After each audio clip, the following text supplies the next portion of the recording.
Very good. So, usually when I talk here on a Friday night, usually try and talk about something which will make your lives more peaceful, happier. It's not just for you, it's for me as well. If you're happy, I'm happy. If you're peaceful, I'm peaceful. As we do, sort of bounce off each other. We do affect one another. And usually I try and get some nice, interesting aspect of the Buddha's teachings to focus on problems and difficulties of life, so when we see them from another perspective, they don't tend to affect us so much. But for this evening, somebody, they gave me, our secretary, our admin officer, gave me a whole list of subjects to give talks on, which people have emailed. And interesting, the one I've chosen tonight, I've never talked about much before, because it's that part of Buddhism which, when I first became a Buddhist, I wasn't interested in at all. It was part of those ceremonies and stuff, which I thought wasn't really the heart of things. But I realized that today I've spent such a long time of today doing chanting for people.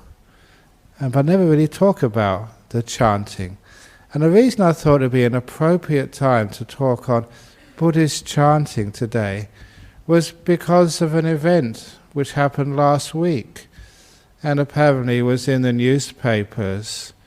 And I got it when somebody emailed me the article from the London Daily Telegraph. And it was about a very unusual phenomena, a very, very strange, almost a supernatural, when an underrated soccer team won the English Premier League, which many of you may have seen. Apparently this town in Leicester, they beat all these really, really wealthy clubs, to win this prize, and it was over many, many weeks. And of course people were trying to analyze, how on earth did this happen? How did a very, very unlikely event like them winning actually occur? And this is really important we understand this, because if we understand how this very unlikely team won, then we may be able to give that information to the Fremantle Dockers, who are, this is a local football team, who are doing very, very terrible. They played 6 games and lost all 6. And in this article they explain maybe one of the reasons was that this team was actually owned by a Thai Buddhist. And apparently he was a very devout Buddhist, and every home game this team played in Leicester in UK, in his own private jet, he flew Buddhist monks to the match. Now, being a Buddhist monk of our tradition, we're not allowed to actually to watch the soccer game. So he had a room inside the stadium where, from the time the whistle started to begin the game, that they would sit in that room and either meditate or chant for the whole 90 minutes. And he said they credited that with them winning games they should not have won. Was that the case, that the Buddhist chanting took an unlikely team to the top of the table in the English Premier League? Does chanting work? And sometimes I began my life as a Buddhist, maybe like many of you. I came straight out of university as a theoretical physicist. Now, a theoretical physicist is some of the hardest nosed scientists you can possibly get. Even today, I really complain about what goes as science in our modern world. Some of the stuff which, you read is not science at all, just people just making assumptions and saying it's proved.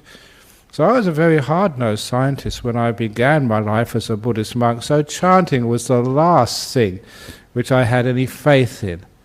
But over these years, there's been too many personal experiences with chanting, which is, well, something's going on there. It actually is working somehow or other. And to give you some examples of how it does work. There is somebody sitting in the back, and I think their daughter and their son-in-law is here, and his wife is here. And the wife would actually tell everyone, this is absolutely true, that they had a house in Alexander Heights, a new house, and so it was the tradition to invite the monks to bless the house, to invite them for lunch, and we do some chanting.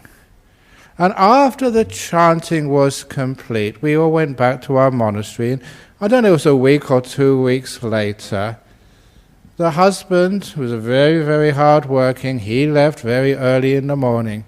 And maybe an hour later, she was woken up. There was a sound, in the downstairs of the 2-story house. So she went down to investigate, thinking her husband must have left something and returned home. But it wasn't her husband she saw halfway through the kitchen window. It was a burglar.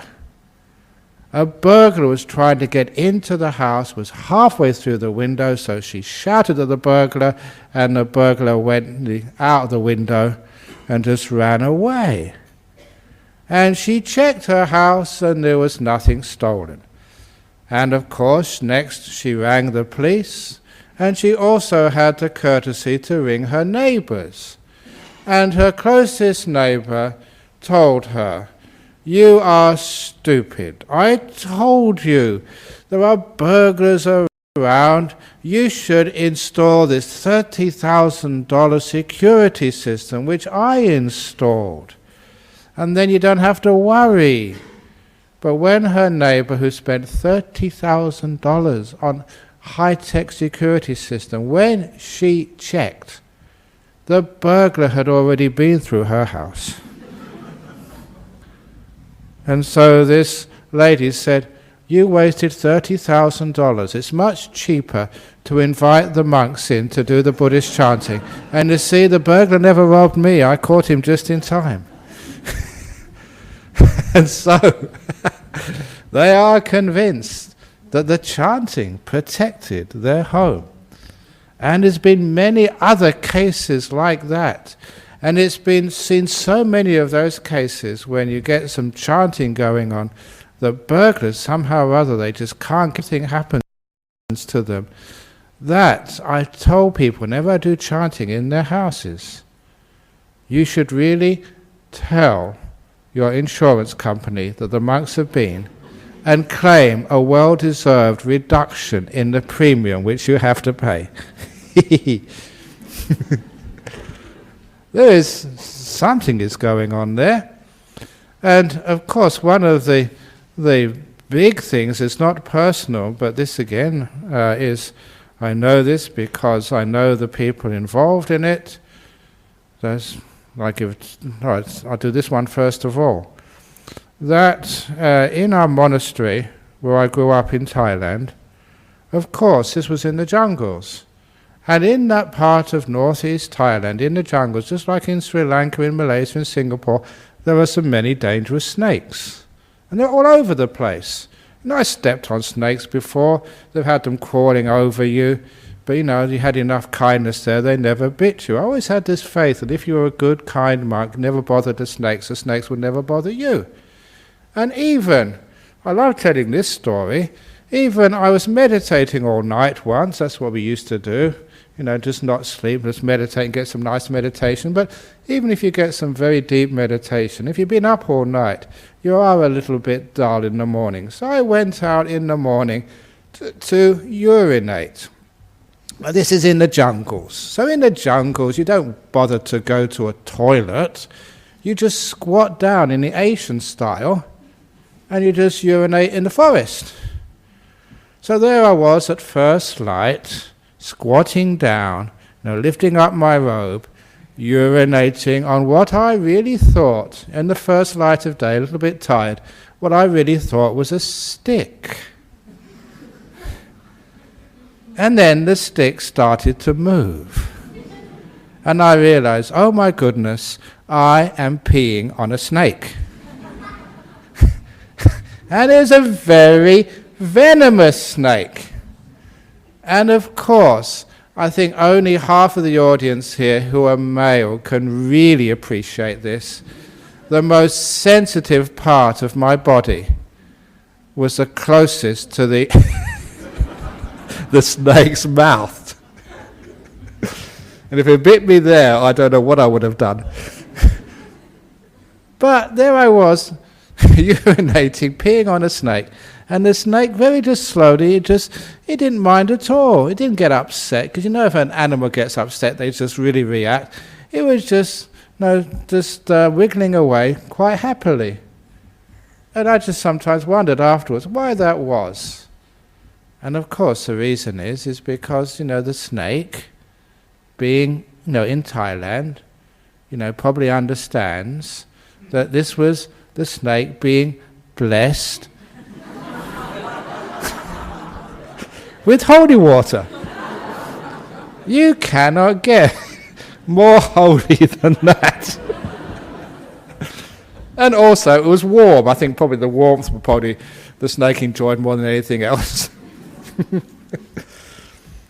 But every now and again the snakes did bite people. When I was there, monks never got bitten at all. But after I left, in this monastery with many monks from overseas, because I congregated there because they could speak a little bit in English, there was a Singaporean monk there. And I got told this by one of my friends, who happened to be in the library in the monastery, when this monk came in and said, "Oh, where is the snake book? The book on all the different types of snakes?" And he said, quite nonchalantly, he said, "I was just in the shelf over there." So he got out the snake book and he was looking at the different types of snakes, and he thought, "Oh my goodness," said the Singaporean monk, "that's the one which has just bitten me. And it's venomous. It's deadly." So this Singaporean monk, he'd just been bitten by a snake, which he looked in the book and was deadly. So the monk who was with him at the time, who I knew, immediately said, "Oh my goodness," and he ran into the village, which was about 1 kilometre away, to get the doctor. But this wasn't an ordinary type of doctor. This was what you'd probably call in Australia the witch doctor. Because this doctor in the village, he came in, he got a car and just drove in very quickly. And this Singaporean young man, been to university, well educated, from a really good family, and he'd just been bitten by a snake. You can see the puncture wounds. The wound was actually swelling. It was really getting dangerous. And this man from the village, all he did was do some chanting. And he put something in his mouth and spat on the wound and did some more chanting on the wound. And apparently this Singaporean monk, he looked at the other monks and said, with so much pleading, "Please, can you get me a proper doctor?" And of course, if you've been bitten by a snake, would you believe in any magic like that? No, you want a proper doctor. But even he never believed in this at all. In front of him, in front of his own eyes and all the other monks who were there at the time, that wound, or that swelling, got less and less, and those 2 puncture wounds closed. He healed, and nothing ever happened to him. And I was told about that witch doctor with this chant when I was still a monk, but I never seen it happen. And how on earth does that happen?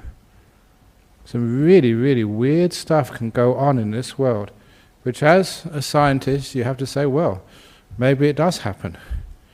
Maybe you have to add all this evidence up and say something's really going on there. And of course one of the best stories of this, which again is a modern story, is of this again, it's a Thai monk, still alive. He visited Sydney recently apparently. But he's a really, really amazing monk. He was meditating with his parents when he was very young, and so he never ever got married. He became a monk when he was young and meditating a lot. And apparently he just happened to be in the town of Houston, United States, at a very important moment, because, in Houston, that's the headquarters of NASA, the National Aeronautical and Space Administration of the United States. And they just happened to be installing a mainframe computer there, costing many millions of dollars, and having installed it and programmed it, they could never really boot it up. If you've ever tried messing around with your computer, sometimes even experts can't understand what's going on. And because this was NASA and it was costing them millions of dollars, they invited every expert they could find from North America, flying them first class into Houston to try and get them to fix up the problem. No one could fix it. And it just happened that there was one of the engineers, happened to be a Thai Buddhist, and he just mentioned, he said, well, if we can't fix it up, we've got nothing to lose. There's a very, very good monk who's just in the temple, just not far from here. Because you've got nothing to lose. All these experts, they cost thousands of dollars. A monk, just a cup of tea, and they'll do anything for you.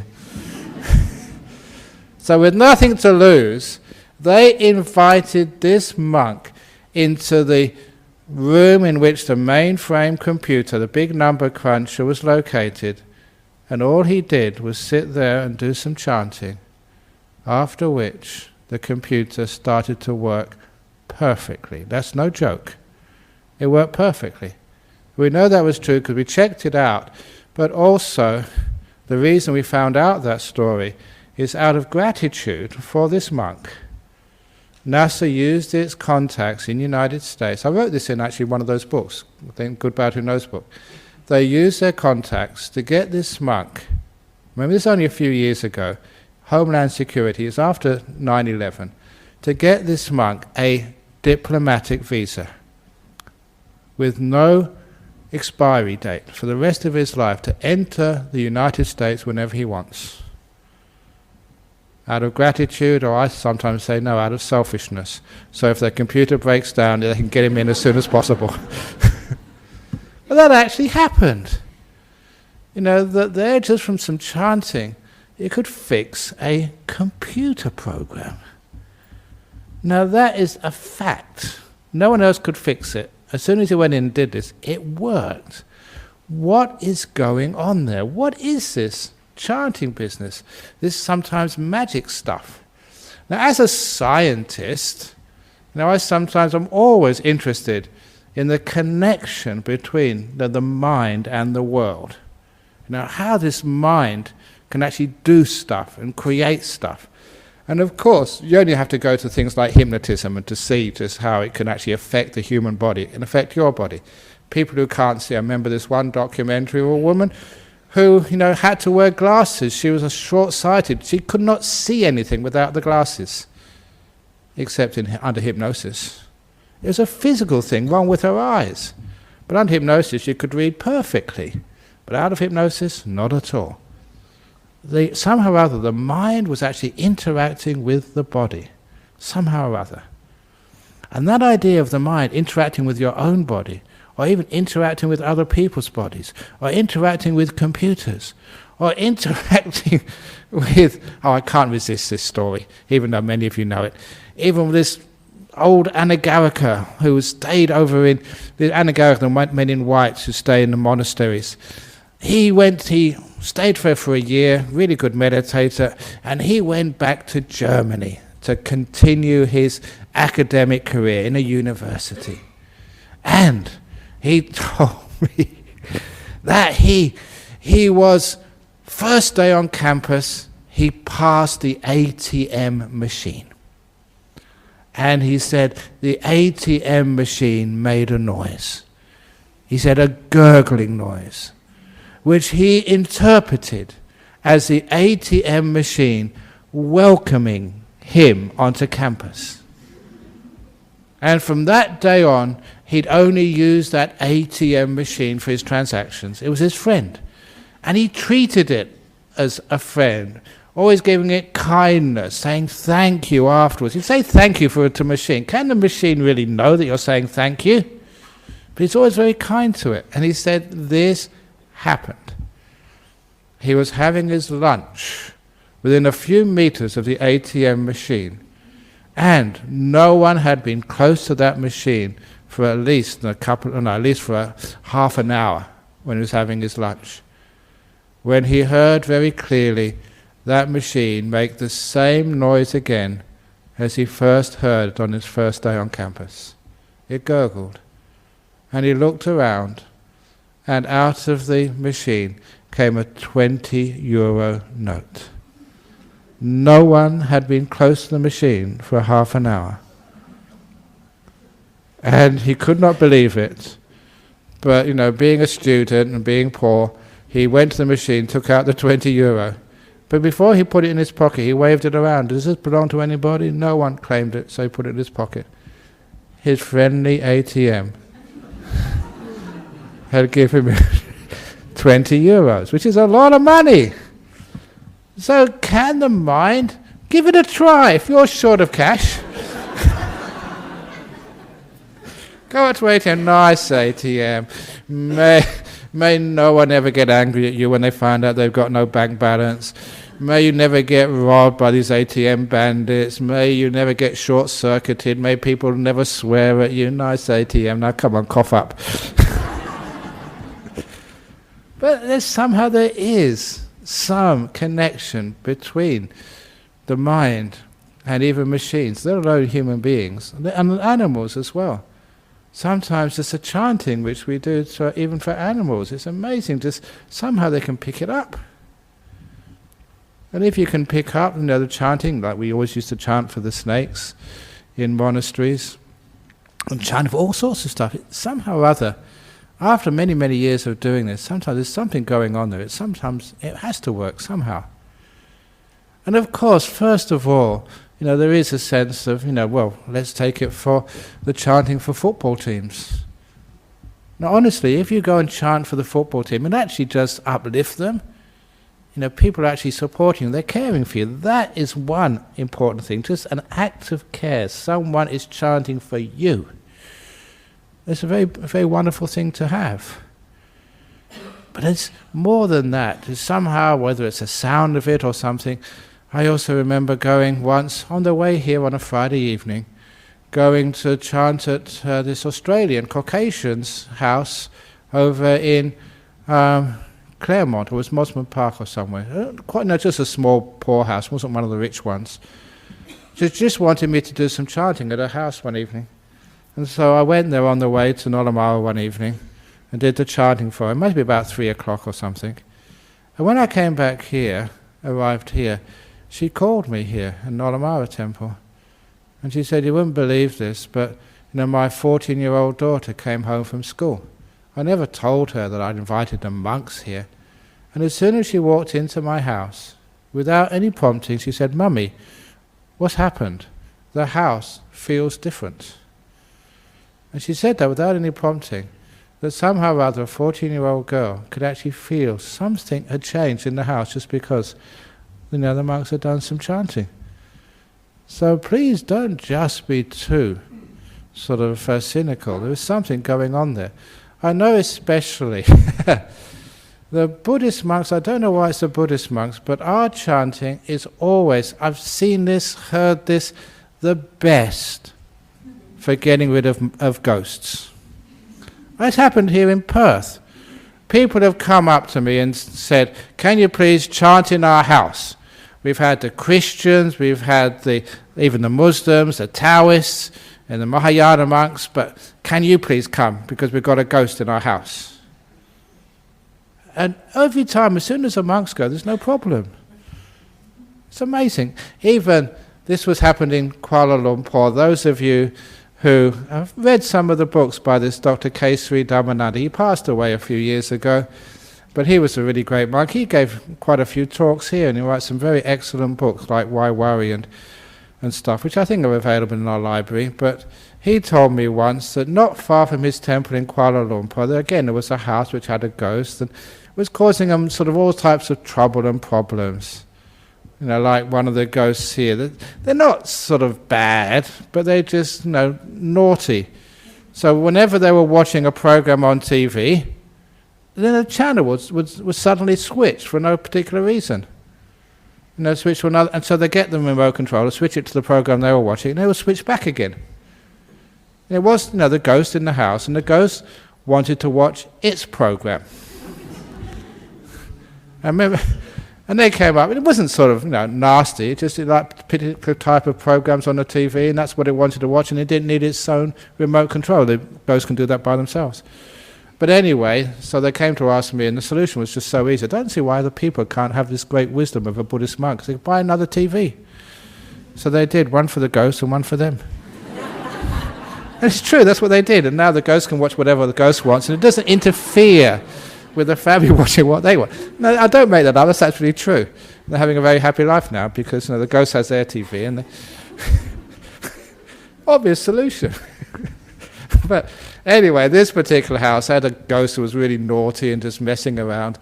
And so they had all these other religions chant, nothing worked until they invited the Buddhist monks in to chant for this ghost. And it worked, but sort of. Because they did the chanting. But then all the neighbours came the next day to complain because they just moved the ghost next door. And so this monk had to go along the whole street, every house, chant, chant, chant, chant, to make sure the ghost didn't just move next door, but went out of the whole neighbourhood. But these are actually true stories. So what is actually the chanting? Sometimes it is, if you really know what you're doing when you're doing chanting, you can actually use the power of your mind to affect things. The mind does have power. And you can affect other people, especially if you're a monk who's been training on this for such a long time. You do have those sorts of effects on things. And so that means you can use it for a very good purpose. Now, I don't think it is such a good purpose just to chant, just so a football team can win. Because if I did that, if after this talk someone rang up, I think, was it Mr. Lyon, is he the coach of Fremantle Dockers? Yeah, ring him up and say, get this monk over there as soon as possible to chant for the Dockers. And then, of course, all the other teams would complain. Unfair. You can't do that, because that's not interfering with the sport. But if it's for like a really good purpose, so people can, just have a little bit better health, or a little bit better happiness, can uplift them. And even just hearing some of the chanting so they can get a better mind. Curing a computer, I don't think that's a proper purpose, but it's pretty impressive. To cure a computer in NASA and to get this beautiful visa afterwards. But sometimes it's been part of religious tradition for such a long time. And even when, say, there is like a funeral service, which is one of the places where we do the chanting a lot, to be able just to pacify somebody. I remember years and years and years ago, that there was a Chinese funeral. It was over in Rockaby Road in Subiaco, and especially the wife, or the widow, of the guy who died, she was really, really going a bit crazy. She was beating her chest, and when I tried to give a little sermon, she jumped up and she went to the coffin, the casket, and started pounding on it. I don't know what she was saying in Cantonese or Hokkien or Mandarin or whatever, but it's certainly by her body language she was very upset at him for dying like that. And of course that was the time when a little bit of chanting, because as soon as I started chanting, everybody calmed down. And the chanting actually made them very, very, very peaceful. So sometimes it does have an effect of calming people who are so excited and are hyperactive in their mind. It gives them something to focus on, which can be very effective and diffusing very, very upsetting situations. I don't know if it's just the sound, or it's the culture, or there's something else. I think there's something more to it. It does actually calm a person down. And in our world, where everything tends to excite us, upset us, just irritate us, having something which is calming and peaceful is very, very helpful in our world.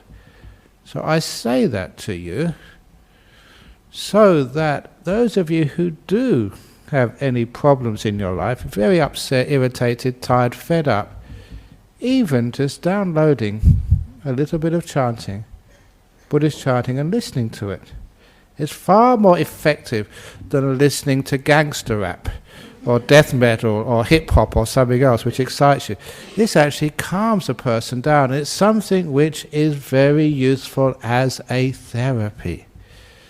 At the conference we had some time ago, that somebody, just an obvious solution to some of the problems in life, was encouraging what they call nature therapy. So anybody who has any depression, anxiety problems, anger management problems, whatever, they would actually just, instead of counseling them by sitting across a desk and discussing things with them, they would actually just take them in their car or a bus and take them to some beautiful part of nature and just have a walk, next to the beach or by the cliffs or in a forest. Noticing that that would actually calm a person down, would have just as good effect as if you started talking to a counsellor and discussing your problems. Just be able to feel some sort of peace and calm in nature was highly effective as a therapy. And it's the same reason why a little bit of chanting can actually have the same effect without having to go out of your house. It can just actually calm a person down and bring a bit more peace into these few moments.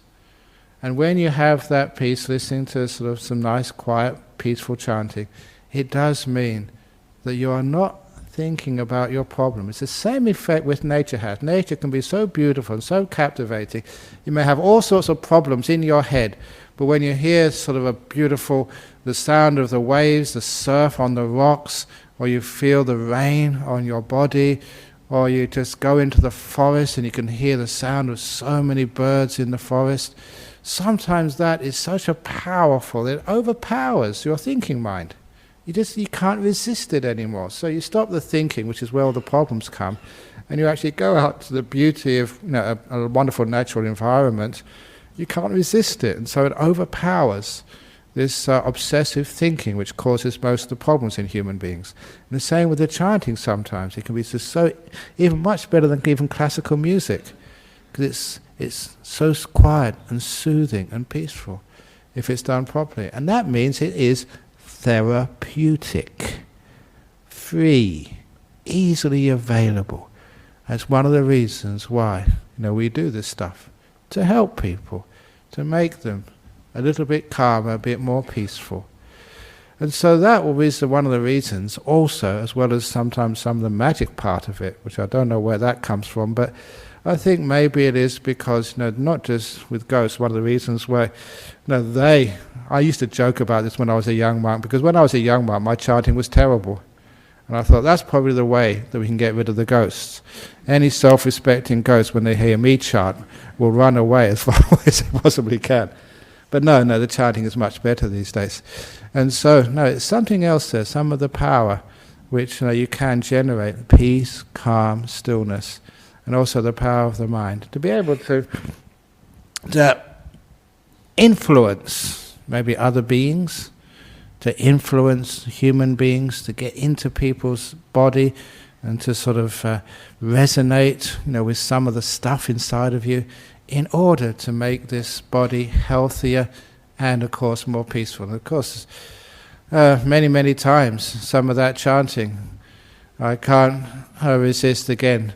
Another of the stories I only told about 2 or 3 weeks ago, the time when I chanted for the old Chinese man in Royal Perth Hospital in the ICU. Remember that story when I chanted for them and it was a miracle. They should have died, but they got better. The doctor said they should have died.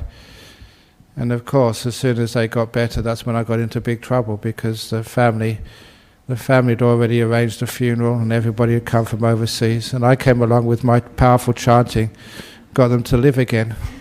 And they said, that's not what we wanted you here for, Ajahn Brahm. We wanted you to chant so they could die peacefully.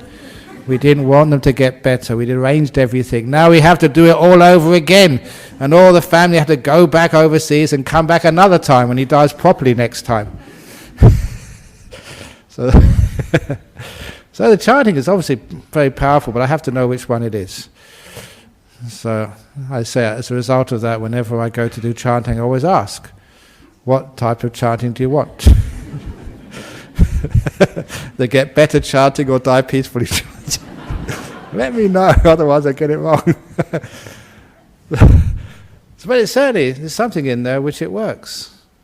And again, this is front in my mind, not just because of this football team, because just this afternoon, I went to do some chanting for a company, because I've known them for a long time, and known them when they just started off in a building company and a developer, and they started off from really nothing, and they've done very, very well over the last 20, 30 years, and the chief financial officer, he's a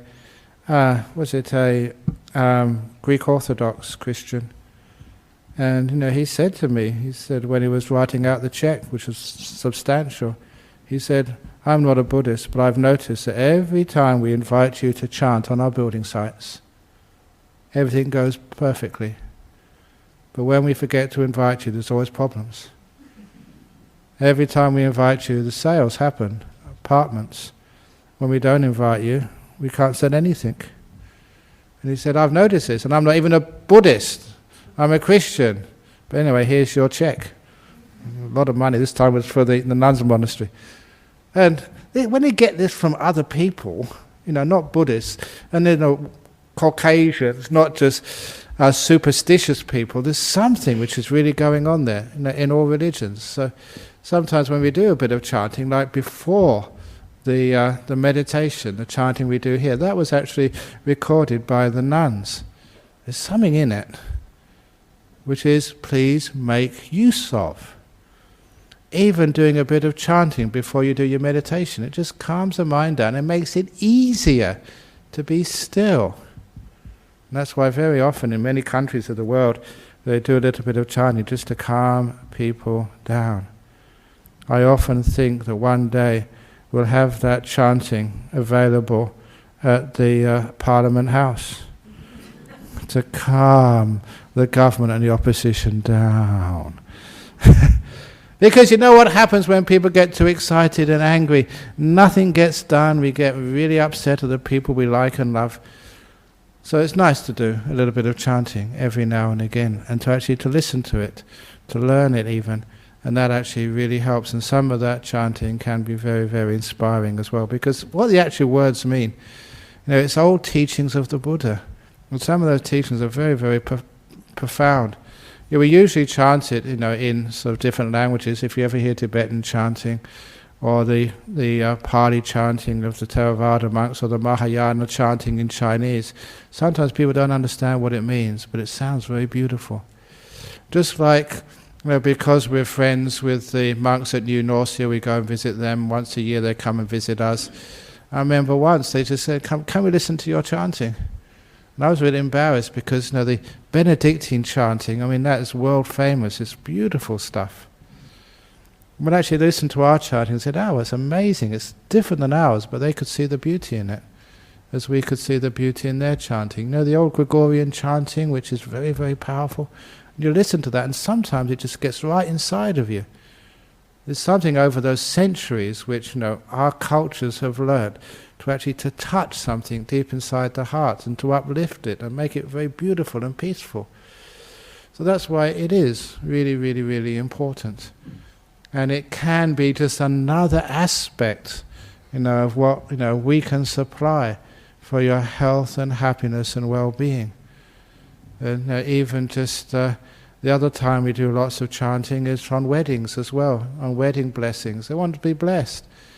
And just, you see these two people really quite excited, just calming them down when they're listening to some Buddhist chanting.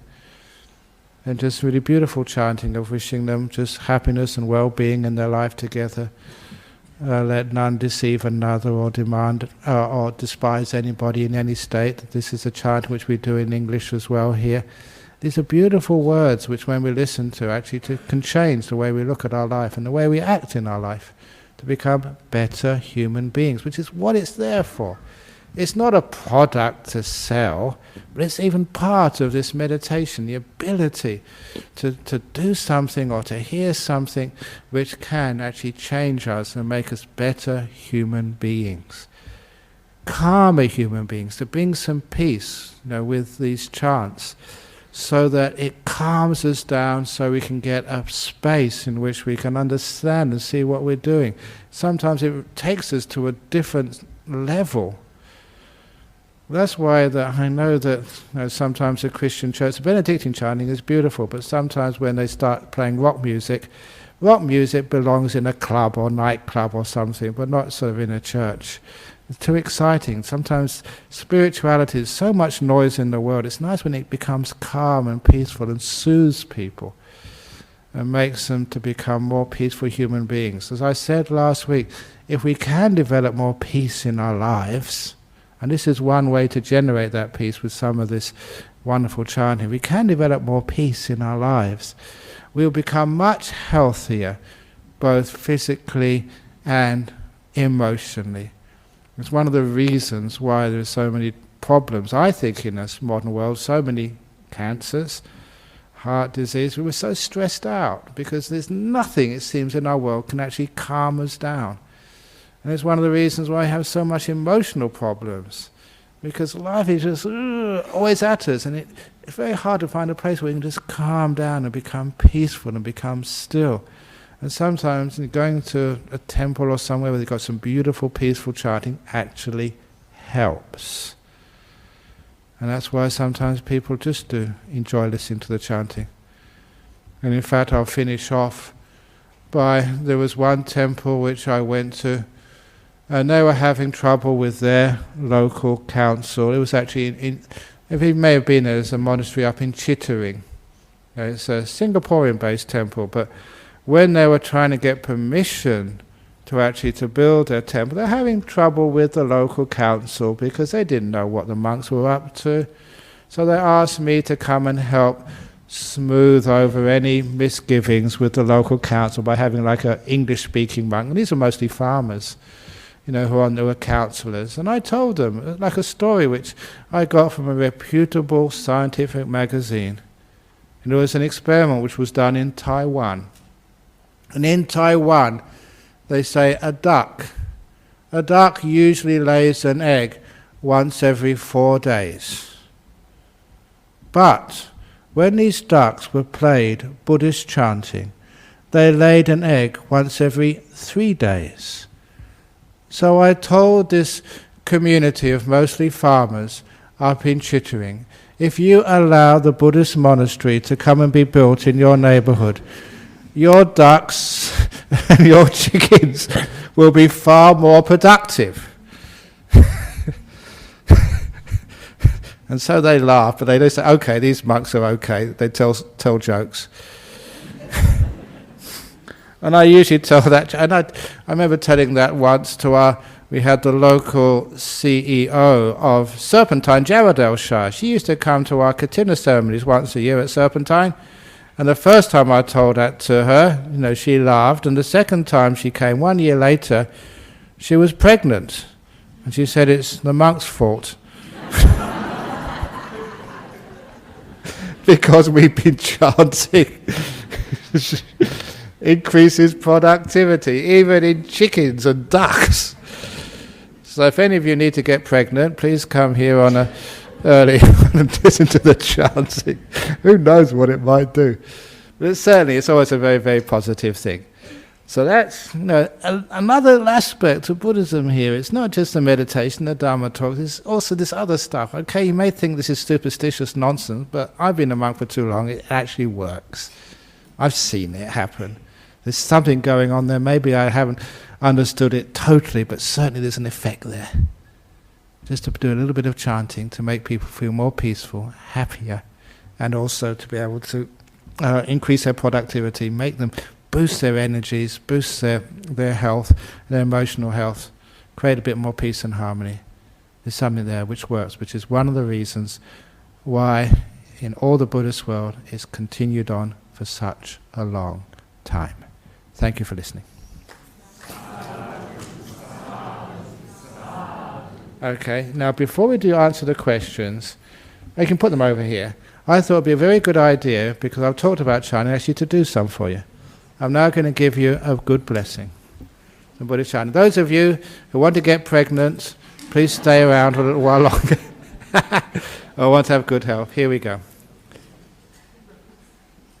Sabba roga vinimuto, sabba santapa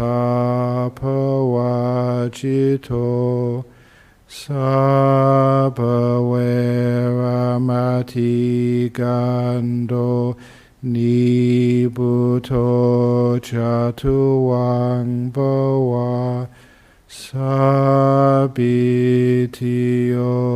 vivachantu, sabba rogo vinasatu mate, bhavanvantarayo sukhi dikayugo bhava, apivadanhasi nichang utapachalino chataro dhamma vatanti ayu vano sukhan bhalan.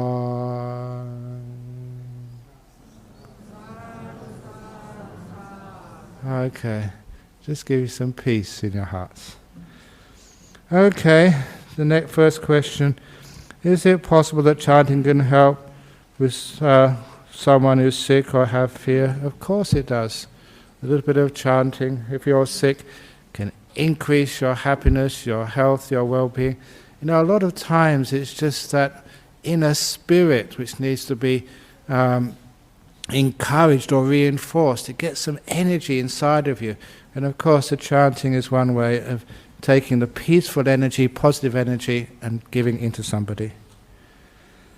Will chanting help to improve my meditation? Yes, it does. Give it a try, see if it works.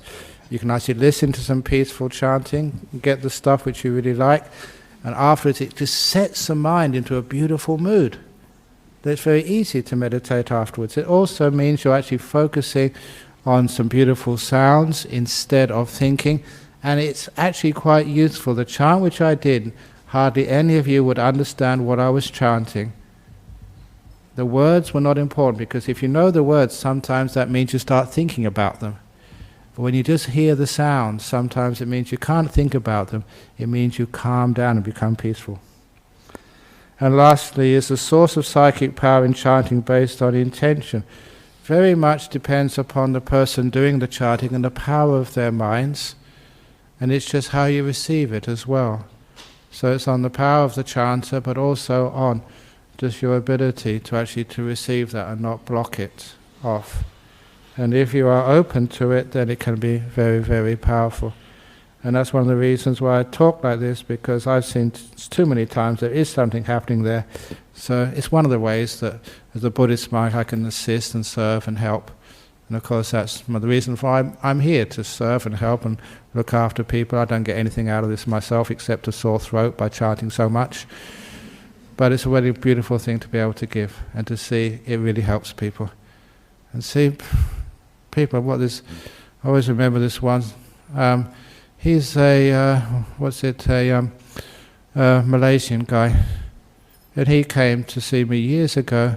He had stage 4 lung cancer, basically on his way out, no hope. I did some chanting for him, and he comes every year, been coming for years afterwards. He went into remission, and he says, "You're chanting." And so, I don't know if it's my chanting, but I'll take his word for it.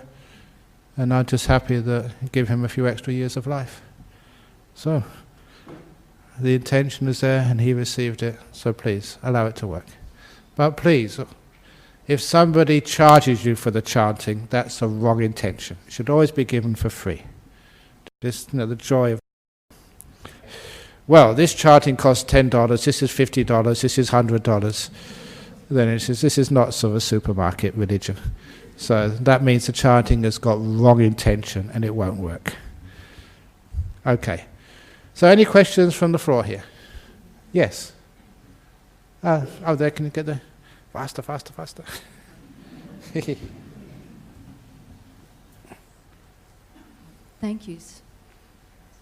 Okay. Thank you so much. I'm a regular chanter. I chant every day, every morning and every night, and I've had miracles happen. I'll share one of them with my daughter. She was crying to me. She needed to move house. Her landlord wanted to sell, and she had 3 cats. She couldn't find anywhere to go. Nobody wanted the cats. She was building a house just around the corner, and that was a problem, that any place would have been miles and miles away. I chanted for her for half an hour, and she rang me 10 minutes later. She said, "Mum, you've been chanting for me, haven't you?" I said, "Yes."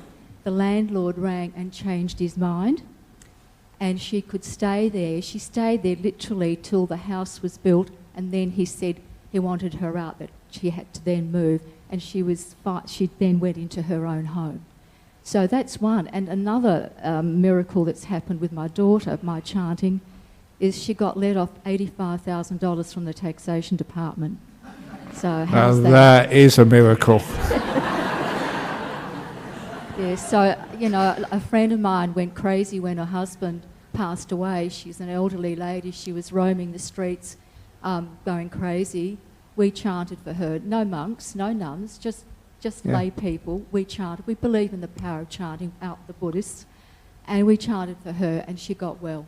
So you don't have to be a monk. Please, everyone, you can chant, because it's amazing. Absolutely amazing. Thank you. There we go. Who knows? Very good. Thank you. Okay, very good. So we're going to... Some more over there? Finished? Oh, yeah. Okay, yeah. Go on. Thank you. Sorry, I can't really understand what is chanting. I'm so sorry. What we were chanting is not that important, what we were chanting. It's just the sound of it and the intention. Sometimes the chanting is like a vehicle, like a car or a bicycle or a truck. It doesn't really matter what the vehicle is. It gets you to where you need to go. So even more important than the words of the chant is the feeling that people give when they do the chanting. That is more important than anything else. Some chants have got more power than others, especially the person who's chanting, because I know exactly what I'm chanting. So because I know what I'm chanting, I know the words, what they mean, that gives it a bit more power. I know what I'm giving you. I'm sorry, I can't understand what is chanting mean. Okay, it's just the chanting, it's just what I was doing at the very, very end when I gave you that blessing. That is the chanting, yeah. Thank you. Okay, yeah, it's just a word. In the back, yeah? Few years ago, my dog is passed away, and after 15 years, I was absolutely furious. And I decided for 3 days, I not connecting with anybody, and day and night, I just here for 3 days, chanting in my city, and I repeated myself. And these horrible things passed very, very peaceful. Because for so many years I was worried if he died, how can I handle that? But with hearing chanting for these 3 days, is past this sadness very smooth and easily. And still I continue, especially when I'm in traffic. I always put my CD for chanting, then I can tolerate. Thank you. Very good. Traffic. Excellent. Okay. So it's another interesting talk, something different. So we can actually finish off now by doing some very quick chanting and a little bit of bowing. And if you want to know where those chants are, you can find them in the books which are in the library, the little end of the talk chant. And then afterwards, if you need to talk to me, I'll be here afterwards.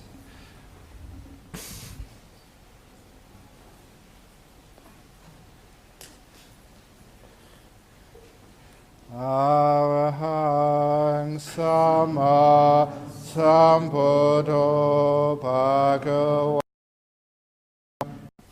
Suwakato Bhagavata Dhammo Dhammang Namasami Supatipano Bhagavato Sawaka Sangho Sanghang Namami